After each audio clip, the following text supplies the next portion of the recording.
Hi folks, Brian Conroy here.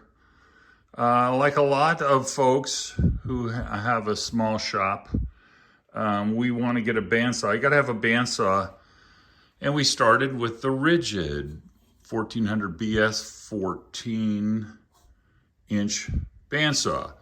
But the problem is they shake and they're a little underpowered too. But there's a lot of solutions to get rid of the shaking, get it real smooth. I've seen them on the internet, and so I haven't done them, because I've been focusing on a lot of other things in my shop and working on stuff and tools and such. But at any rate, one of the main things to do is get these wheels balanced so that they're not heavy on one side. And I thought, well, how do you do that? Well, you can do it just by finding the heavy spot on your wheel by spinning it. Wherever it stops at the bottom, that's going to be the heavy spot.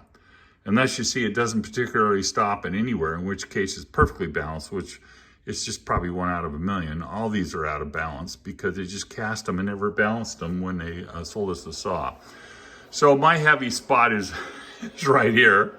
As you can tell, I'm trying to make Swiss cheese out of it. And so I'm too lazy to get a clip and put it on the other end to counterbalance. So I thought I could just drill some of these out. But still, as you can see, it's swinging back and forth, so it's not quite there yet, not balanced. This one, the lower one, I got it. And it will just stop wherever. Now, we don't want it to stop there. Good, it didn't. You see, it kind of kept going. And if I put it up here, it's not swinging back down. That means this one is balanced, at least balanced enough for my tolerance and functional tolerance. The other things I'm going to do is take the saw and the motor off and put plywood down here, maybe like a 3/4 inch piece of plywood.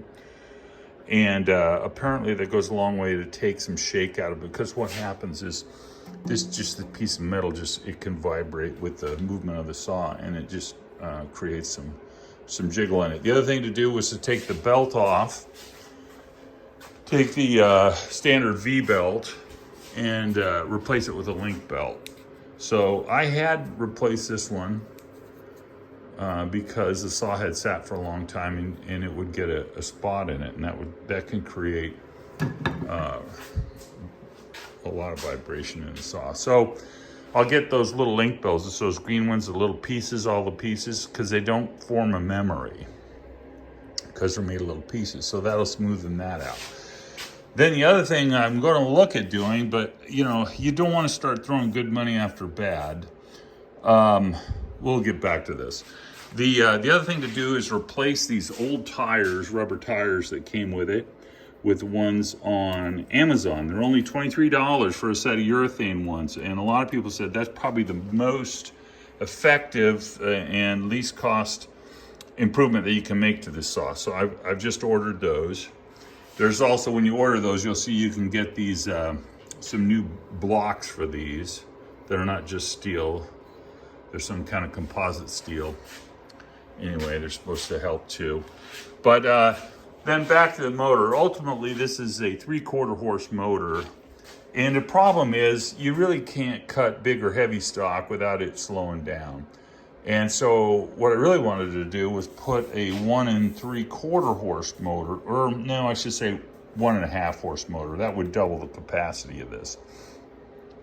And you could still do that with 110 volts and feed it. If you got bigger than that, it's like the saw stop. If you get over 1 3/4, you go to the 3 horse. Of course, it has to be a 220. But at any rate, they're $205, the motors.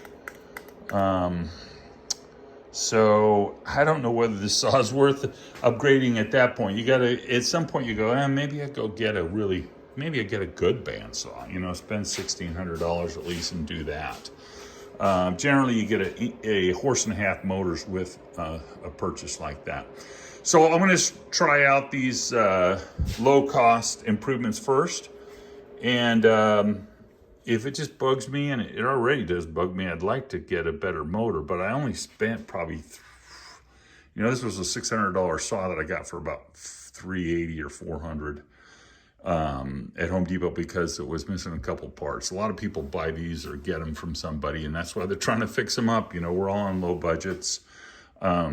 because we have to spend money on other things like wives and children and stuff like that, and beer and pizza and football.